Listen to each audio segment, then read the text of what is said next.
സമയം 9 മണി കഴിഞ്ഞ് 10 മണി അടുപ്പിച്ചാണ്.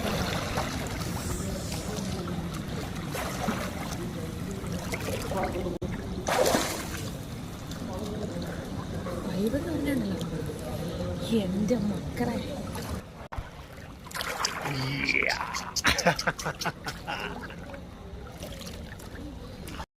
ഹലോ മക്കളെ, ഞങ്ങൾ ഇടയ്ക്കൊരു ട്രിപ്പ് പോയിരുന്നു. വർക്കലയിലെ ഒരു റെസ്റ്റോറൻറ്റിൽ സാൻഡി ബീച്ചിൽ. നല്ല വ്യൂ ആണ് അവിടെ നിന്ന്. എൻ്റെ ചേട്ടനും വൈഫും ഹസ്ബൻഡുമായിട്ടാണ് പോയിരുന്നത്. ഒരു റൂമൊക്കെ എടുത്ത് റിസോർട്ടൊക്കെ സൂപ്പറായിരുന്നു. പിന്നെ അവിടെ നിന്നുള്ള രാത്രി ആയതുകൊണ്ട് ഒന്നും കാണാൻ പറ്റാത്തത് നേരെ ഫ്രണ്ടിൽ കാണുന്ന കടലാണേ. രാവിലെ എഴുന്നേൽക്കുമ്പോൾ നമുക്ക് കാണാൻ പറ്റുന്ന വ്യൂ എന്ന് പറഞ്ഞാൽ സൂപ്പറാണ്, അടിപൊളിയാണ്.